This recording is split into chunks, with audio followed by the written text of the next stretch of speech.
Selamat siang pemirsa, saya Budi Arti kembali hadir menemani Anda dalam Sumut hari ini siang. Siang ini kami telah merangkum sejumlah informasi terkini di antaranya. Polres Tapanuli Selatan tembak bandar narkoba. Pemko Siantar cuek terhadap kesehatan warga di masa pandemi. Pelaku pembunuhan 2 bocah di Kota Medan karena unsur sakit hati.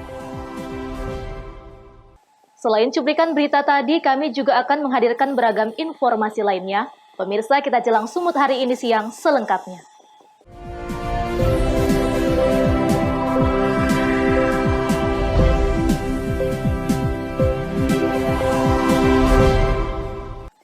Pemirsa, petugas dari Satuan Narkoba Polres Tapanuli Selatan menembak seorang tersangka bandar narkoba di Batang Toru, Kabupaten Tapanuli Selatan. Dari tangan tersangka, petugas berhasil mengamankan 10 kg ganja kering siap edar dan 1 bungkus kecil sabu-sabu. Petugas dari Satuan Narkoba Polres Tapanuli Selatan akhirnya terpaksa melumpuhkan tersangka YT 39 tahun dengan tembakan terukur di bagian kaki. Tersangka YT yang merupakan bandar narkoba di Tapanuli Tengah ditangkap petugas bersama tersangka JS seorang kurir narkoba di Jembatan Garoga, Desa Garoga, Kecamatan Batang Toru, Tapanuli Selatan. Kedua tersangka ini merupakan warga Desa Hutabalang, Kecamatan Badiri, Kabupaten Tapanuli Tengah. Penangkapan terhadap kedua tersangka ini berawal adanya informasi dari masyarakat yang gerak daerahnya dijadikan sebagai lokasi transit narkoba dari daerah lain menuju Tapanuli Tengah. Petugas yang mendapat informasi dari masyarakat saat penangkapan terpaksa melumpuhkan tersangka YT dengan tembakan di bagian kaki karena melakukan perlawanan saat ditangkap. Dari tangan kedua tersangka ini, petugas berhasil mengamankan 10 kg daun ganja kering siap edar. Pemeriksaan petugas di Mapolres Tapanuli Selatan, ganja seberat 10 kg ini dibawa oleh tersangka JS dari Mandailing Natal untuk diedarkan di Tapanuli Tengah. Selain itu, petugas juga berhasil mengamankan 1 linting kecil sabu-sabu yang disimpan tersangka YT dalam bungkus rokok. Barang ini diperkirakan ini dari Madinah ini. Dari Madinah. Mau diantar ke Tapteng? Mau diantar ke Tapteng, dan inilah yang menjemput tersangka si Zakaria Sitompul ini. Tersangka sempat melakukan perlawanan dan? Ya? Tersangka sempat melakukan perlawanan? Iya, ini ada melakukan perlawanan, makanya kita ambil tindakan tegas terukur. Guna mempertanggungjawabkan perbuatannya, petugas masih terus melakukan penyidikan terhadap kedua tersangka. Kedua tersangka dijerat dengan Undang-Undang Penyalahgunaan Narkotika Nomor 35 Tahun 2009 dengan ancaman hukuman di atas 15 tahun penjara. Azan Sinaga melaporkan untuk Evarina TV. Di Simalungun, Sumatera Utara, seorang penggiat media sosial dilaporkan ke polisi karena memposting status yang melecehkan dan menghina marga Saragi. Beginilah akibatnya jika salah menggunakan media sosial. Media sosial sebagai wadah komunikasi dan pertemanan justru disalahgunakan sebagai pelampiasan kebencian oleh pengguna akun media sosial Facebook terhadap salah satu marga di Simalungun. Karena sudah menyangkut harkat dan martabat marga Saragi, akhirnya pengurus marga Saragi Pematang Siantar dan Simalungun, Edi Harlen Saragi, melaporkan pengguna akun Facebook berinisial US ke Sentra Pelayanan Kepolisian Terpadu Polres Simalungun. Kedatangan Edi Harlen Saragi yang didampingi langsung oleh 2 kuasa hukumnya, Willy Sidauruk dan Tagor Siahaan, terkait postingan berbau rasis dengan menyebut marga Saragi. Willy Sidauruk bersama Tagor Siahaan selaku kuasa hukum mengatakan, kliennya keberatan terhadap postingan di media sosial Facebook yang dianggap menghina marga Saragi. Sebagaimana diatur dalam perubahan Undang-Undang ITE Nomor 19 Tahun 2016, diatur dengan Undang-Undang Nomor 11 Tahun 2008 tentang menyebarluaskan berita bohong.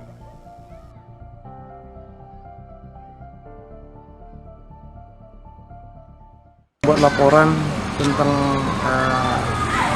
adanya ujaran kebencian terhadap suku dan ras marga Saragi yang ada tertulis di dalam akun Facebook. Kebetulan beliau sebagai pelapor, kita mendampingi. Jadi dalam laporan ini langsung macam mana? Langsung ditangkapi oleh pihak kepolisian atau gimana? Dia langsung ditanggapi pihak kepolisian, makanya tadi kita mendampingin klien kita diperiksa sebagai pelapor, dan harapan kita juga pihak kepolisian dalam hal ini cepat respon untuk menanggapi. Menurut pelapor dia merasa terhina, merasa tersinggung. Jadi dia mewakili masyarakat ini melaporkannya. Klien kita ini ya terhadap undang-undang IT, salah satu akun Facebook ya yang namanya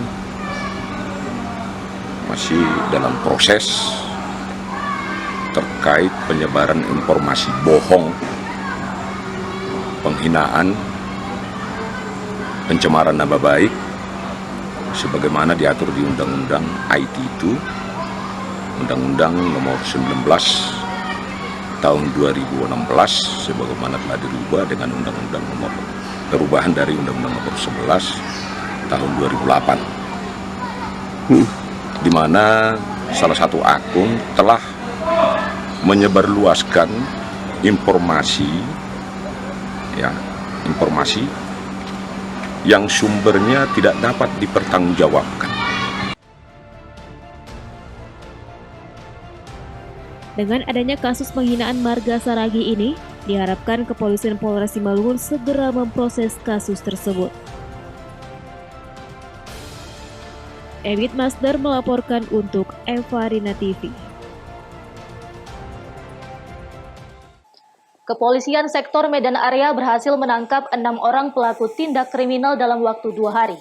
6 pelaku yang ditangkap terlibat dalam kasus pencurian, perampokan, dan judi togel. Selain itu, polisi juga mengamankan beberapa barang bukti hasil kejahatan.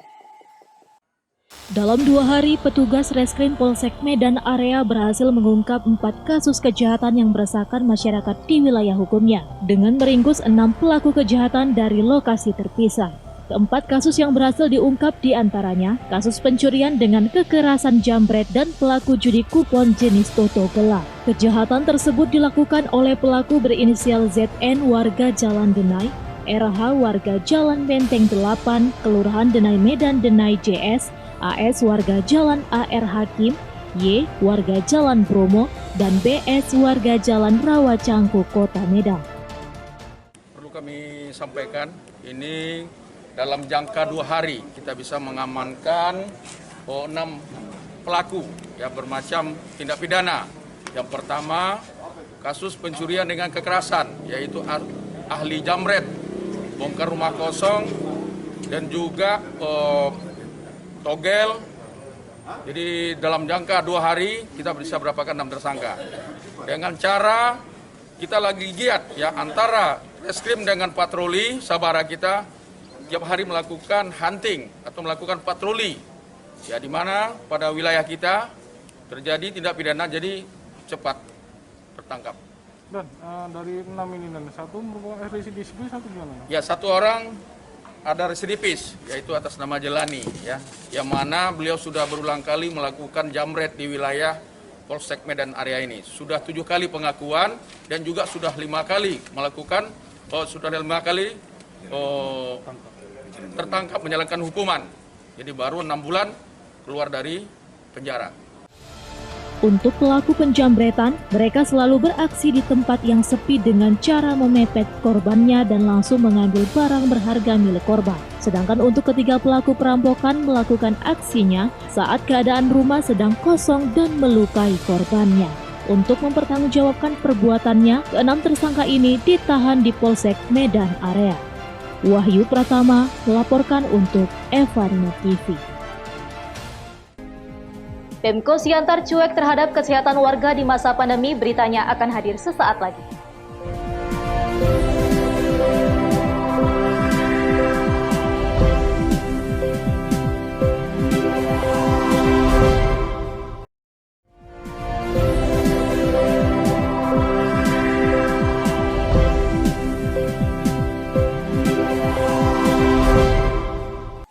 Terima kasih masih bersama kami.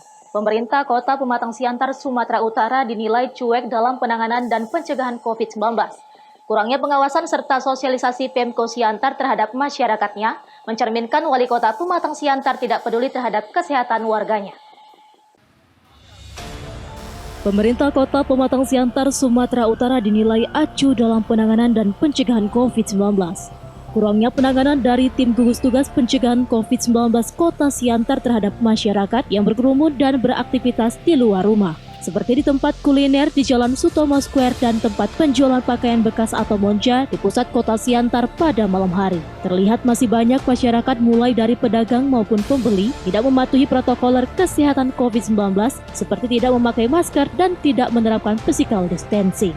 Kurangnya pengawasan serta sosialisasi Pemko Siantar terhadap masyarakatnya mencerminkan Wali Kota Pematang Siantar tidak peduli terhadap kesehatan warga. Wali Kota Pematang Siantar Hefriansyah dinilai tidak becus dalam melakukan penanganan COVID-19. Saat ini terkonfirmasi Kota Siantar masuk dalam zona merah dengan akumulasi positif COVID-19 mencapai 44 orang. Angka tersebut akan terus bertambah melihat aktivitas masyarakat di luar rumah tanpa menjalankan protokol kesehatan. Tim Liputan melaporkan untuk Eva Arena TV. Sejumlah hewan ternak milik warga di Dusun Pargompulan, Kecamatan Siborong-Borong, Tapanuli Utara mati mendadak dengan kondisi mengenaskan. Tim gabungan dari BBKSDA, polisi, dan tentara masih mencari keberadaan pemangsa yang diduga hewan buas tersebut. Inilah video amatir milik warga dan foto hewan ternak warga yang dimangsa oleh hewan buas. Usaha pencarian hewan buas yang diduga telah memangsa beberapa hewan ternak milik warga Pargompulan, Kecamatan Siborong-Borong, Tapanuli Utara terus dilakukan. Selain melibatkan unsur kepolisian dan TNI, turut serta juga tim dari Balai Besar Konservasi Sumber Daya Alam Sumatera Utara. Hingga kini proses pencarian hewan buas yang meresahkan warga tersebut terus dilakukan. Hingga dapat informasi bahwa telah ditemukan hewan yang selama ini dicari. Namun saat dikonfirmasi pada warga, hewan itu tidak cocok dari dugaan sebelumnya. Kita dapat informasi dari masyarakat bahwa ada hewan buas yang diduga memangsa ternak milik warga di Desa Pargompulan. Kita koordinasi dengan pemerintah kabupaten, dengan dinas LH, dengan Koramil Siborong-Borong, Camat Siborong-Borong, serta masyarakat Dusun Pargompulan. Kita tangkap yang diduga berdasarkan aduan masyarakat itu, tapi ternyata yang didapatkan adalah seekor anjing. Nah, anjing itu terus kita bawa ke pemilik hewan yang mengaku pernah melihat penampakan dari hewan buas tersebut. Tapi setelah dikonfirmasi ternyata bukan yang dimaksud oleh pemilik hewan itu. Saat ini tim lapangan BBKSDA terus melakukan pencarian dan mengumpulkan data-data di lokasi kejadian. Belum diketahui hewan pemangsa ini jenis apa, namun berdasarkan informasi yang disampaikan warga, hewan tersebut berbentuk seperti musang yang berukuran besar. Peristiwa seperti ini juga sebelumnya pernah terjadi beberapa tahun lalu. BBKSDA sendiri menghimbau agar masyarakat tetap tenang dan melaporkan jika ada temuan kepada petugas. Daniel Pekwali melaporkan untuk Eva Arena TV. Pemirsa, hari kedua pendaftaran calon siswa dan siswi tahun ajaran baru 2020-2021, Sekolah Menengah Pertama Negeri 1 Tanjung Balai menerapkan protokol kesehatan guna mencegah penyebaran virus COVID-19.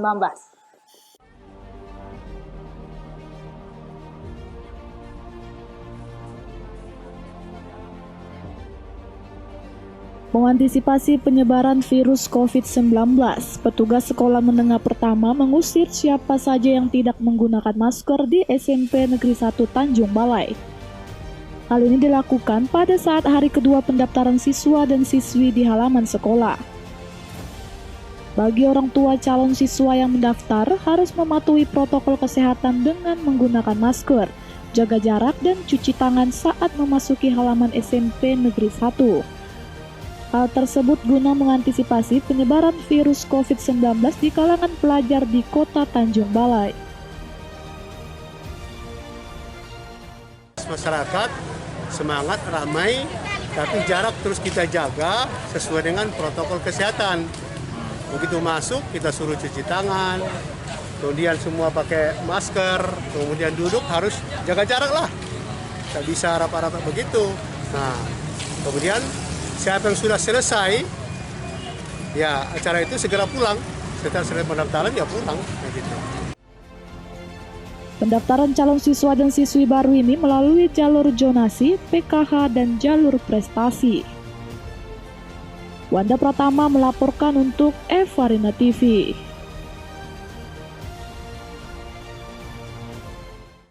Pemirsa, Sumut hari ini akan kembali dengan informasi menarik lainnya. Tetaplah bersama kami.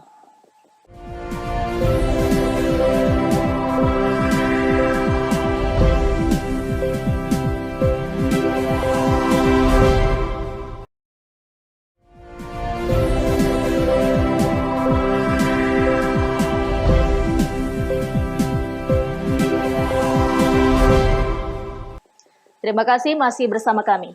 Tim gabungan Satuan Reskrim Polrestabes Medan dan Polsek Medan Kota berhasil menangkap pelaku pembunuhan dua bocah abang beradik kandung di Jalan Brigjen Katamso Medan, Sumatera Utara. Guna menyesuaikan keterangan pelaku dengan peristiwa pembunuhan tersebut, polisi langsung melakukan prarekonstruksi. Hanya dalam waktu 7 jam dari penemuan mayat bocah abang beradik yang berusia 10 tahun dan 5 tahun, tim gabungan Satuan Reskrim Polrestabes Medan bersama Polsek Medan Kota berhasil menangkap pelaku pembunuhan yang tidak lain adalah ayah tiri korban. Tersangka berinisial R ditangkap petugas di kawasan Deli Tua, Kabupaten Deli Serdang, Sumatera Utara. Untuk kepentingan penyelidikan, polisi langsung melakukan prarekonstruksi guna menyesuaikan keterangan awal tersangka dengan peristiwa yang terjadi. Tersangka diboyong ke tempat kejadian perkara di Jalan Brigjen Katamso Gang Abadi, Kecamatan Medan Kota, Medan, Sumatera Utara. Dari keterangan tersangka dalam prarekonstruksi sebanyak 17 adegan tersebut, terungkap motif sementara pelaku karena sakit hati. Peristiwa pembunuhan itu sendiri dilakukan pada Sabtu malam sekitar pukul 20 waktu Indonesia Barat. Kedua korban meminta dibelikan es krim pada ayah tirinya tersebut. Tersangka mengaku tidak punya uang, sehingga kedua bocah ini menyebutnya pelit dan akan meminta agar ibunya mencari ayah baru yang tidak pelit. Merasa sakit hati, tersangka kemudian menghabisi nyawa kedua korban di dalam kamarnya, kemudian membuangnya ke parit di antara dua tembok gedung dan ditutup dengan papan triplek. Jadi rekan-rekan sekalian, kronologis awalnya pada hari Jumat, ibu daripada korban itu mengantarkan kedua ananda ini ke rumah neneknya. Kemudian yang bersangkutan berangkat kerja. Kemudian malam sekitar jam 20, anak-anak ini pulang ke rumah. Kemudian nonton TV sama bapak tirinya ini. Kemudian sekitar pukul 20, si anak ini minta ke bapaknya untuk dibelikan es. Tapi bapaknya bilang tidak punya uang. Ini baru pengakuan awal dari tersangka ya.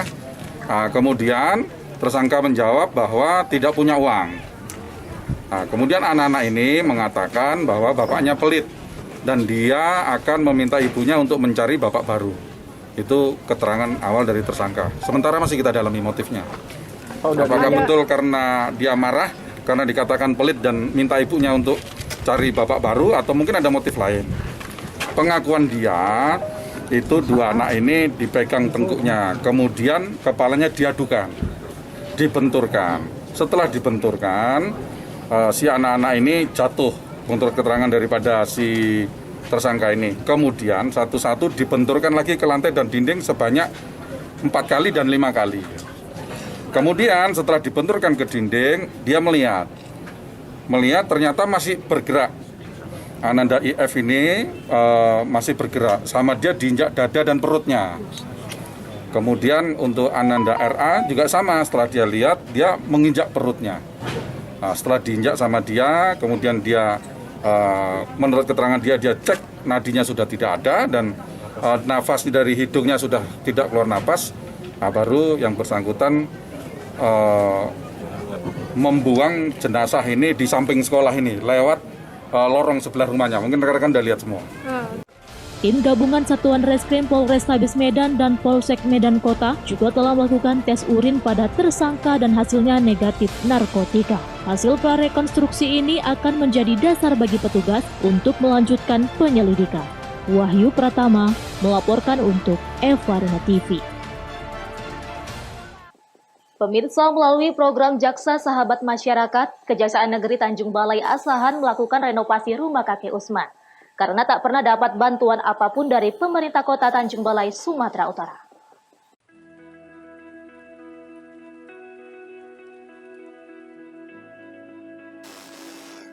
Di Gubuk Reot inilah kakek Usman tinggal seorang diri. Kakek Usman merupakan warga Jalan Sipori-Pori, Kelurahan Kapias, Pulau Buaya, Kecamatan Teluk Nibung, Tanjung Balai. Hampir puluhan tahun kakek Usman hidup tanpa bantuan dari pemerintah Tanjung Balai. Terkadang dirinya tidak makan dan menunggu pemberian dari jiran tetangga. Apabila malam tiba, hanya diterangi oleh lampu minyak tanah dan keadaan diperparah apabila hujan turun.